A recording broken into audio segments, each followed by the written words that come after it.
So it's been a while since I've posted a video, but I'm finally back to review another MCU project. And to my surprise, Antman and the Wasp Quantumania is terrible. Yeah, I psyched you out. You thought it was gonna be good, but it ain't good. I'm sorry. For some reason, I thought that this project was gonna be good. I don't know what it was. I think it was just because of good trailers. But with other projects like Thor, Love and Thunder and Doctor Strange, I could kind of tell that it was going to be terrible. Maybe it was just because I thought Phase 5 was going to be good. Or because the trailers were actually good for this movie. Whoever made the trailers for this movie deserves an award. They made a kindergarten art piece look like a Da Vinci painting. Like, I don't know how they did it, but they did it, and they deserve all the awards. Just give it to them. But sadly, Ant-Man and the Wasp Quantumania is no different from Phase 4. It has all the other hallmarks of just a bad MCU movie and a bad movie in general. Bad plot, bad character development, bad CGI, and most importantly, bad jokes. But we'll hit on that later. My camera keeps bugging. All right, is it gonna work this time? I hope.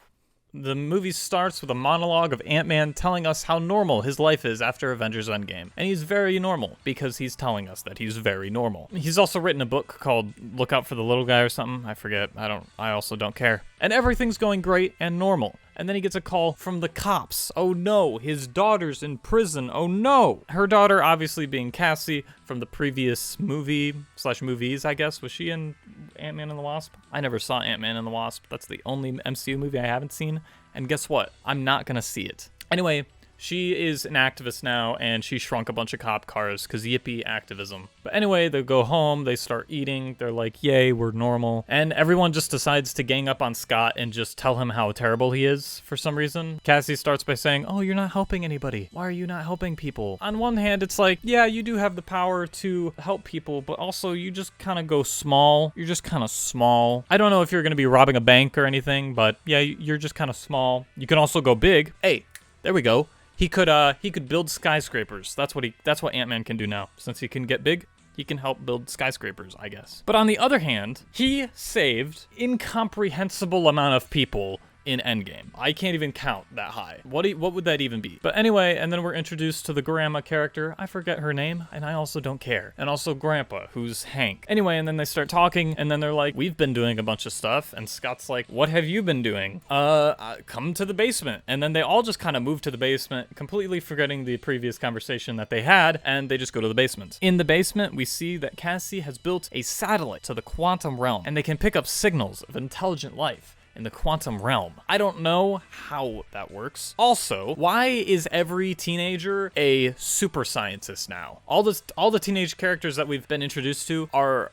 just super geniuses. Cassie now. We had, what was her name? Black Panther's sister in Black Panther. Super scientist. New Ironheart character. Super scientist. Spider-Man. Super scientist. Can we just get a teenager that's dumb? Dumb them down a bit. Every character being smart is kind of boring. It kind of strips the uniqueness of all the other characters away if you just make all of them smart. Anyway, not to go on a tangent there. Then Grandma gets mad because they didn't tell her about the thing that they were building for the satellite for the quantum realm. Even though that she never opens up about the quantum realm to her family at all. She doesn't open up to her daughter about it. She doesn't talk to her husband about it. She doesn't talk to anybody about the quantum realm. And now, just now, she's complaining that nobody talked to her about the quantum realm. Great writing, what can I say? Grandma gets mad and rips the power from the satellite. And everyone's like, aw, I wanted to see what's down there. And then it turns on again, and ooh boy, they'd all get sucked into the quantum realm. Yeah, that's how they get there. Even though the satellite had no power, but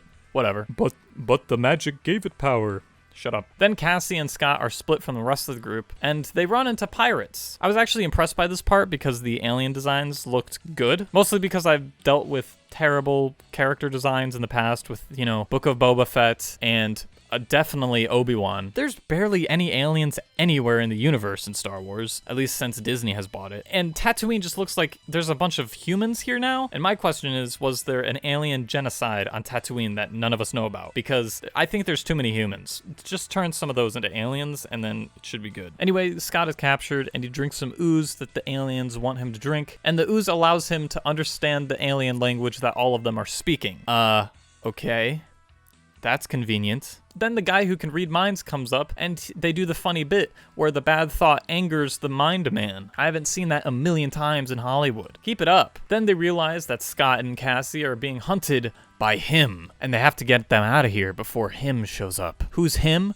We definitely haven't seen him before, so don't worry about him. Then the pirates attempt to quickly banish them from their area of sleep and rest so that him can find them somewhere else. But sadly, that's not going to happen because him is already here, and him blows up their entire pirate place. I don't even know what to call it. Some stragglers get away, but most of them are taken into custody. Oh, but while all of this murder and death is happening, Marvel has to put in some jokes. So Cassie and Scott start making a bunch of jokes because that's funny and that's what the audience wants. They start like shrinking down, jumping up and be like, you gotta fight them like this. And then Cassie's like, oh, well, I don't know how to do that yet. And then Scott's like, well, maybe learn. And that's pretty much the engagement. Are you laughing yet? Anyway, then they get captured, and let's just cut to Hank and Grandma. So Hank and Grandma also run into pirates, and it's okay because Grandma is chill with the pirates. You understand that? Grandma is hip and cool with the pirates. Then they go to a bar, and they have one of the most useless forms of using a big celebrity in order to push just push this movie. And when I'm talking about that, I mean it like Bill Murray shows up and he is just being Bill Murray and he's no one else but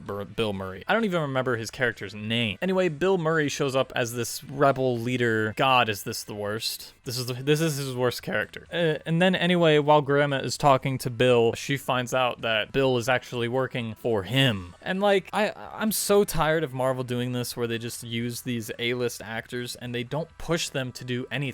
They just let them sit there on screen for 2 hours. Bill Murray is one of the most talented actors in comedy and drama of all time, and you just let him sit there and do nothing. He got eaten by a squid. How childish are you? I'll touch more on that later, but yeah, that's a big Marvel problem right now. Anyway, then Hank, Grandma, and the Wasp escape and fly away with this spaceship that you have to control with your hands and a bunch of jelly, and you do this. And that's pretty much what it is. Then cut back to Scott and Cassie while they are trapped in prison. And then they are introduced to MODOK. I forget if this is actually where they meet MODOK. This is just when MODOK shows up. I'm not even going to touch on MODOK. I'll save that for after. He's just a joke in the entire movie and nobody takes him seriously, and he's just a floating head with a butt that's CGI'd. Then the bad man shows up, and this is our first introduction to Kang. Kang the Conqueror. Kang is very intimidating. And he asks about Ant-Man and how he got here. And he tells them about his grandma and how his grandma is a traitor and a not good person. Jonathan Major is really trying his hardest to make this character look cool, but man, Kang comes off as just a tryhard, I'm sorry. Then Kang offers Ant-Man a deal to get out of the quantum realm. If Ant-Man can go and steal a time engine by shrinking it down and giving it to Kang, Kang will not kill Cassie. And you know, Cassie is the only point of Scott's entire existence at this point that he does it, or he agrees to it. Then they go to the big time machine thing, and Ant-Man goes down to the core by shrinking there, and it does this weird time distortion thing where every possible decision that you make embodies another version of you. So there's just multiple Ant-Man running around and some bad green screen, but you know, whatever, that's a Marvel movie. But there's this big giant floating thing above Scott and he needs to make that shrink. So all of the Ant-Man argue at first, but in the end, all the Ant-Man, they climb and they make a big Ant-Man out of Ant-Men. Or they make an ant-hill out of Ant-Men. That's actually really cool. I didn't think about that pun. That's a good joke. Anyway, they make an anthill out of the Ant-Men and trying to get the main Scott to go up to the top to make the big thing shrink. And then while this is happening, Wasp is flying in as well, and there's multiple Wasps flying around. But then once the main character Scott sees the main character Wasp, all of the combined Ant-Man and Wasp combine together into each other, and then they lock arms. And honestly, it was a pretty cool scene where you see the two of them kind of merging into together and meeting together. It was a cool little piece of visual entertainment. My eyes were convinced. But anyway, they shrink the time bomb, and then Wasp says, "Oh no, you can't give it to Kang." And then Kang shows up and he's like, "Aha, I have it." And then Kang steals it and he escapes and he's like, aha, I'm going to escape. And then the grandma's like, we can't let him escape. And then he's like, aha, I escaped. And then he goes back to his main fortress. Yeah. Anyway, and then Hank, the grandpa guy, has ants now. They have ants. Basically, back in the basement, when they were all shrunken down into the quantum realm, some ants came with, and they're bigger now, and they're smarter now. So they're just like walking around tanks, okay? I'm glad to see the ants back, though. It's something that I've been wanting to see more of, because that was interesting in the first Ant-Man movie. I like the first Ant-Man movie. It's fun. And that's pretty much all I remember of the plot. I don't really want to break down the third act just because it's so stupid. Pretty much what happens is Kang and Ant-Man get into a boxing match just because Jonathan Majors needed practice for Creed 3, I guess. Kang gets sucked back into the time bomb thing, and while he's going, no, like that. I have a screenshot of it. Just put it like here. Actually, yeah, just boom, right there. That's what it looks like. He gets sucked into the time bomb machine, and that's Kang defeated. And then MODOK is just an embarrassing mess the entire time. Oh yeah, and then the ants come and destroy Kang's entire army, which is astounding that your entire army can be beat by ants. This is really good, by the way. I don't know if you guys know this, but this is a really good way to build up a new Avengers-level threat villain. This is, you know, forget about Thanos or Loki or anybody. This character, Kang, who got beaten by Ant-Man, is definitely a threat. We're very scared of him. But yeah, with that terrible plot and a terrible way to build up a main enemy for the next MCU, it doesn't really help that there's no character development in this movie at all. There's no character arc in this movie. There's zero. Scott Lang, Ant-Man, his only purpose in the movie feels like he's just supposed to be yelling, Cassie, every 10 minutes in the movie. That's his only purpose. He doesn't have a story arc at all. He just kind of exists. The Wasp, who's the second part of the movie in the title, also doesn't have a story arc at all. The only problem that she has is that her mother won't open up about the quantum realm to her, and that problem really isn't resolved at the end of the movie, because the mother just kind of tells her everything that happened in the quantum realm, and then Wasp is just like, okay, that's it. That's all that happens. And then Cassie is just unfunny, and she's a genius for no reason. She also has no character development. The only thing she learns is how to jump up and punch somebody while being small and growing up to being big. It's terrible. Kang was like the worst one out of them all. He doesn't have a character arc at all, which the villain doesn't really need to, but he just kind of exists as well. A lot of people say that he's the redeeming quality to this movie, and he really isn't. He doesn't really have any redeeming qualities as a villain other than Jonathan Majors. I think Jonathan Majors really does deserve an Oscar for just being here, because he had to suffer through a lot of bad lines and just bad plot. I really feel bad for him that he has to deal with this character for the next 4 years. 4 or 6 years. I don't know how long phase 5 or whatever this multiverse saga is going to be called. I don't know how long that is, but I really do feel bad for him for having to deal with these very bad writers and very meh directors. Anyway, I didn't even explain to you guys what his origin story is. This version of Kang was too powerful and killed too many people, so the group of Kangs decided to kick him out and banish him to the quantum realm where he could never escape. But while doing so, they gave him a spaceship. His space chair that he sits on has the ability to leave the quantum realm. So my question is, why did the Council of Kangs give him the ability to escape? Why is that a thing? If you don't want someone to break into your house, you don't give them a key. I don't know how hard writing is for these people. I'm about to raise Dr. Seuss from the dead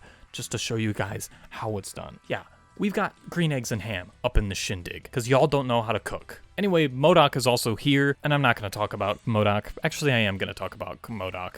MODOK, whatever his name is. Call your memory back to the original Ant-Man. Remember the bad guy, Yellow Jacket? The way he got defeated was Ant-Man like broke his suit or something and just shrunk him down really fast, and he entered the quantum zone. But when he did, he survived, and he was in the quantum zone. But his body was all mangled and everything, and he just wasn't able to operate as a human being anymore. So what happened was Kang found him and made him into whatever he turned into, and he's just a joke throughout the entire movie. Just look at the scene. Hey, where do you think you're going? Let's go. You think it's over? Come on, let's go. Stop. It can't be whatever this is. I don't know what to be. Tell me what to be. I don't know. Stop it. It's too late. Look at me. I'm such a dick. Never too late to stop being a dick. Darren, I hope you changed your hair. Are you okay? Probably not. You always were a brother to me. And at least I died an avenger.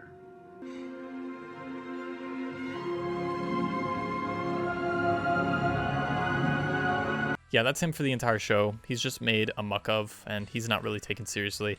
And I would really be interested to see what comic book fans of this character would say about this, because if this is his only rendition, that ain't looking too good. That's not great, I must say. I don't think that's gonna be good. I don't know why I turned it into a country accent there, but I don't think that'll do, brother. But yeah, that's Ant-Man and the Wasp. Bad movie. I'm gonna give it a 2 out of 10. The only reason I'm giving it 2 points is because it had some things and some ideas that I liked and some parts that I enjoyed. There were a couple things that I liked, like the ooze monster.